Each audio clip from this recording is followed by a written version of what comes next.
Hey guys, just Daily Darkness. Giving you guys another update. One of you had asked me a question about LGBTQIA and what it stands for. Well, obviously, a lot of you are familiar with just the LGBT, which is lesbian, bi, gay, and transgender. Lesbian, of course, as you know, is basically, when somebody who identifies as female is attracted to somebody else who identifies as female. And that is basically their preference.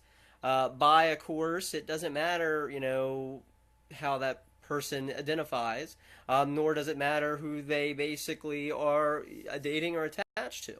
That's basically what the bi part means.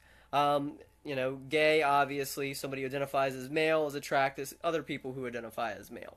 That's basically that. Transgender, of course, is people who were, as I always like to call it, assigned a certain sex or gender at birth, but that is not how they identify internally. And they seek sometimes to change that so their outside matches their inside. Something I hope to do someday, but right now the expense is just so exorbitant, and of course, being out of work doesn't help things. Then, of course, you have the Q, the I, and the A. Now, a lot of people were very uncomfortable with the Q. I realized this when I was still working at the shithole First Data. They didn't want to acknowledge the Q part of the LGBTQIA. The Q does stand for queer and questioning. Queer kind of is an umbrella term which basically, covers things like me, a pansexual.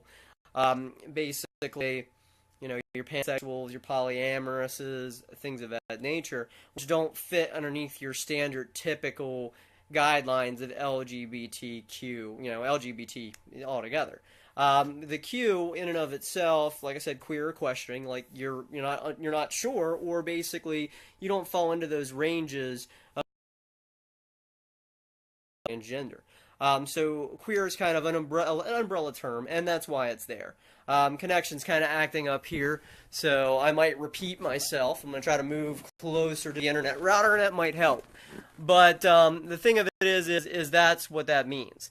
Basically, Q is for questioning or queer, and queer basically covers and is an umbrella term and encompasses other sexualities that are out there, such as like pansexual. Basically, is kind of like bi, but the way I look at it is I don't look at somebody's gender that I'm attracted to.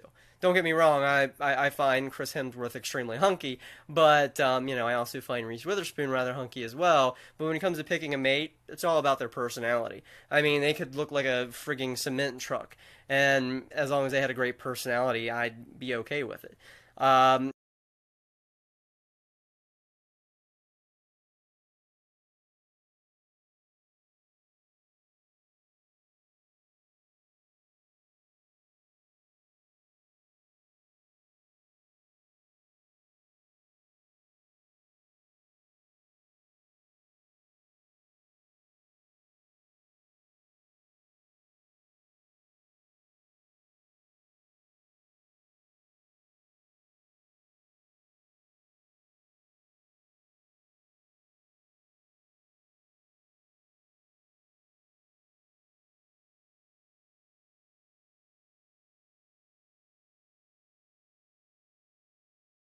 Onto that whole neutral category.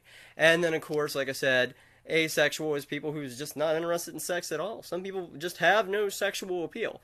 Trust me, after a couple months on hormones, you got to be something special to really.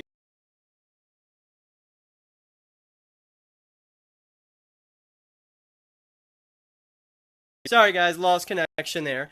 But again, that A stands for agender or asexual. Agender, again, people who don't choose to identify as either male or female.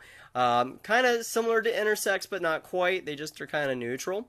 And then, of course, asexual, meaning not that they reproduce with themselves or they're chronic masturbators or anything as terrible as that sounds, but they just choose not to be sexually intrigued. So there it is. That was one question that you all had asked. What does LGBTQIA basically stand for? So if I haven't answered this, and if you guys want more details, like I said, leave a comment below.